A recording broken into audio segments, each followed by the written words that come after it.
Welcome students.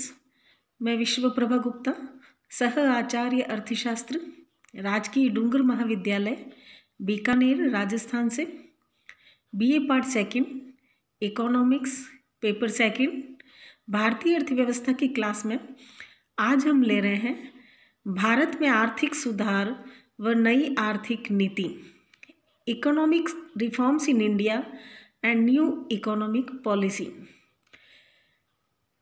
Bharat में जो आर्थिक सुधारों का दौर प्रारंभ हुआ वह जुलाई 91 में प्रारंभ हुआ था और पिछले 23 वर्षों से हम देख रहे हैं कि इस विषय के पक्ष और विपक्ष में काफ़ी चर्चा हुई है और देश विदेश में भी लोगों का ध्यान इस विषय की ओर काफ़ी आकर्षित हुआ है। लेकिन इस संबंध में विभिन्न विद्वानों और विचारकों में काफ़ी मतभेद पाए गए हैं। कुछ इसके समर्थक हैं और कुछ इसके विरोधी हैं। जो इन सुधारों के समर्थक हैं उनका मानना है कि आर्थिक सुधारों के फलस्वरूप भारतीय अर्थव्यवस्था एक आधुनिक, कार्यकुशल और औद्योगिक अर्थव्यवस्था के रूप में उभरेगी और 21वीं सदी के प्रारंभ में भारत विश्व में एक महान शक्ति के रूप में उभरेगा। दूसरी तरफ जो विरोधी पक्ष के लोग हैं उनका ये विचार है कि नव उदारवादी आर्थिक नीतियों के फलस्वरूप भारत अपनी आर्थिक संप्रभुता, स्वाभिमान और आत्मनिर्भरता को खो बैठेगा और वह आर्थिक दृष्टि से संपन्न देशों के पराधीन हो जाएगा और इसलिए इनके विचार में भारत को स्वदेशी स्वावलंबन की धारणा को अपनाना चाहिए और विदेशी सहयोग पर कम से कम निर्भर रहना चाहिए। विदेशी निवेश पर अगर आश्रितता बढ़ती है तो इस स्थिति में आगे चलकर भारत पर विदेशी कर्ज का शिकंजा मजबूत हो सकता है और इस तरह की बातें करने के कारण हम कहते हैं कि ये जो विषय है वो काफ़ी जटिल बन गया है। लेकिन हमारे केंद्र में विभिन्न दलों की जो सरकारें रही हैं उन्होंने उदारीकरण और आर्थिक सुधारों की प्रक्रिया को जारी रखने का निश्चय दोहराया है और यही कारण है कि 91 से यह जो नीति है वह हमारे अर्थव्यवस्था में लागू है। अब इन आर्थिक सुधारों की पृष्ठभूमि क्या है, इनका बैकग्राउंड क्या है, इसके बारे में हम देखते हैं। जुलाई 91 में अगर हम अर्थव्यवस्था की बात करें तो यह एक गहरे संकट के दौर से गुजर रही थी। उस समय विदेशी मुद्रा कोष अपने न्यूनतम स्तर पर आ गया था, यानी कि $1 अरब का था, जिससे केवल 2 सप्ताह के आयातों की व्यवस्था हो सकती थी। फिर 91-92 का जो बजट था वह भी समय पर फरवरी 91 में पेश नहीं किया जा सका था क्योंकि उस समय देश में राजनीतिक अनिश्चितता की स्थिति छाई हुई थी। अगस्त 1991 में मुद्रास्फीति की दर भी अपनी उच्चतम सीमा पर पहुंच गई थी और 17% हो गई थी।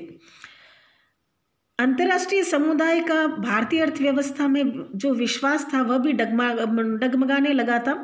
विदेशों में भारत की साख घट गई थी और इसे निवेश के लायक देश न मानकर सट्टे के लायक देश माना जाने लगा था। इसके साथ ही भारत से पूंजी का पलायन विदेशों की ओर होने लगा था। प्रवासी भारतीय अपनी जमाएं यहाँ से निकालने लगे थे क्योंकि उनका विश्वास भारतीय अर्थव्यवस्था में कम होने लगा था। इसके अलावा अगर हम आंतरिक स्थिति के अलावा अगर हम बाहरी स्थिति को देखें, हमारे देश के बाहर की स्थिति को देखें तो विश्व में बाजारीकरण और निजीकरण की हवा चल रही थी और भारत को भी उदारीकरण की नीति अपनाने के लिए उस समय बाध्य होना पड़ा था।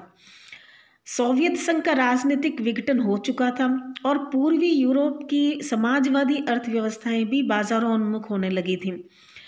अंतर्राष्ट्रीय मुद्रा कोष और विश्व बैंक ने भी उस जटिल आर्थिक परिस्थिति के दौर में भारत को नई आर्थिक नीति अपनाने के लिए प्रेरित किया और उसे इसी शर्त पर वित्तीय सहायता देने का वादा किया कि वह देश में आर्थिक सुधारों को लागू करेगा और अपनी समस्याओं को निकट भविष्य में हल करने का प्रयास करेगा। अब जो आर्थिक सुधारों की बात करते हैं तो हालांकि ये सुधार छुटपुट और अनियमित रूप से 81, 82 और 85, 86 में भी इनको अपनाया गया था, लेकिन एक व्यापक रूप से और समन्वित राष्ट्रीय नीति के रूप में जुलाई 91 में ही इनको लागू किया गया और धीरे धीरे ये एक नए दृष्टिकोण और विचारधारा के अंग बन गए, जिसमें नियंत्रणों और नियमनों के स्थान पर बाजारीकरण, निजीकरण और वैश्वीकरण पर बल दिया गया और लाइसेंस, रजिस्ट्रेशन, नौकरशाही, सब्सिडी आदि को जारी रखने के स्थान पर इनको यथासंभव कम करने पर जोर दिया जाने लगा।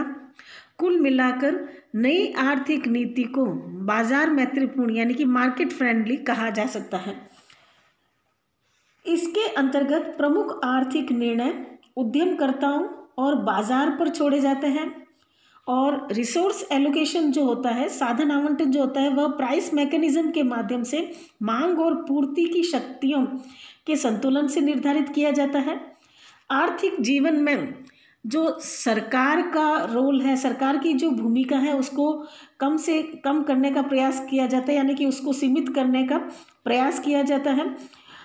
कुछ विचारक जो है इसे पूंजीवादी अर्थतंत्र कहते हैं, लेकिन मूलतः यह जो है वो मिश्रित अर्थव्यवस्था का ही मॉडल है, जिसमें सार्वजनिक क्षेत्र और निजी क्षेत्र दोनों काम करते हैं और सार्वजनिक क्षेत्र का जो योगदान है वो सामाजिक आधार संरचना जैसे कि शिक्षा, चिकित्सा आदि पर एवं आर्थिक आधार संरचना जैसे कि परिवहन, संचार आदि में बढ़ाया जाता है और कृषि और उद्योग में निजी क्षेत्र की भूमिका पर अधिक ध्यान दिया जाता है।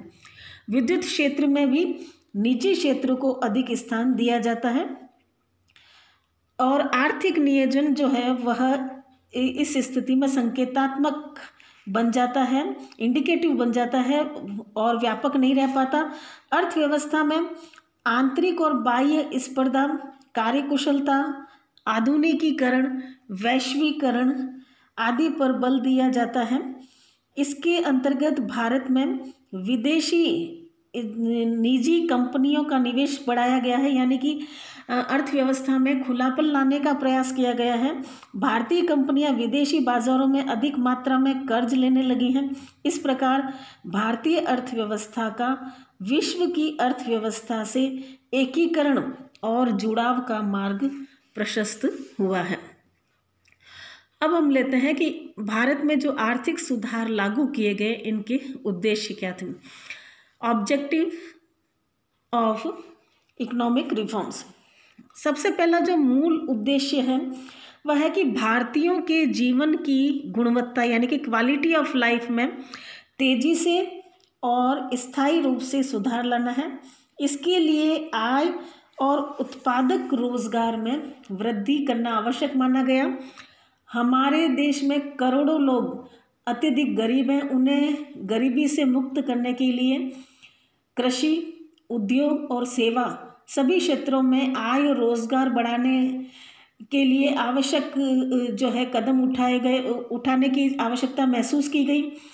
इस प्रकार के विकास के लिए खेतों, सड़कों, सिंचाई, उद्योग, विद्युत, मानवीय साधनों के विकास में निवेश करना जरूरी है। यह निवेश उत्पादक किस्म का होना चाहिए। पूंजी, श्रम और भूमि, इनकी उत्पादकता में निरंतर वृद्धि से ही सफल और स्थायी जो विकास है, सस्टेनेबल डेवलपमेंट जो है वो पॉसिबल हो सकता है। तो ये सब करने पर ही भारतीयों के जीवन की गुणवत्ता में सुधार हो सकता है। दूसरा जो उद्देश्य रखा गया वह था उत्पादकता में तेजी से विकास करना और इसके लिए ऐसे वातावरण की आवश्यकता होती है जो भौतिक और मानवीय साधनों के पूर्ण उपयोग को प्रोत्साहित कर सके। इसके लिए प्रतियोगी बाजारों के अनुशासन की ज़रूरत होती है। साथ में सार्वजनिक सेवाओं की उचित व्यवस्था होनी चाहिए, जैसे कि प्राथमिक स्वास्थ्य संबंधी देखभाल, परिवहन व संचार तथा कानून व्यवस्था। अब सरकार को चाहिए कि वह व्यक्तिगत प्रेरणा और प्रयास को भी अधिकतम प्रोत्साहन दे, और जहां बाजार विफल होते दिखाई दे या जहां पर निहित स्वार्थी वर्ग बाजार का दुरुपयोग करे, तो वहां पर सरकार को विशेष रूप से व्यक्तिगत प्रयास को आगे आने का सुअवसर प्रदान करना चाहिए। तीसरा जो उद्देश्य रखा गया वह कि अनुकूल माहौल और वातावरण का निर्माण होना चाहिए, कि हमें कठिन मेहनत, कार्यकुशलता, अनुशासन और सामाजिक जिम्मेदारी का ऐसा माहौल बनाना चाहिए जिसमें करोड़ों नागरिक अपना देश छोड़े बिना अधिक खुशहाल जीवन की सुविधा प्राप्त कर सकें।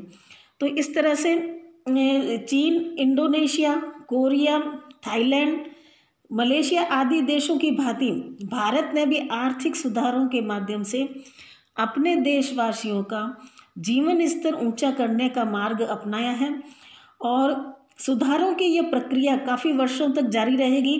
तभी देश में जो निर्धनता व्याप्त है, बेरोजगारी है, निरक्षरता, बीमारी, कुपोषण, मुद्रास्फीति या गतिहीन उत्पादन की जो समस्या है उन पर विजय पाना संभव हो पाएगा। अब हम लेते हैं आर्थिक सुधारों का स्वरूप तथा आर्थिक उदारीकरण के विभिन्न कदम। प्रारंभ में आर्थिक सुधारों को दो भागों में विभाजित किया गया था। पहला था स्थिरीकरण कार्यक्रम और दूसरा था संरचनात्मक सुधार।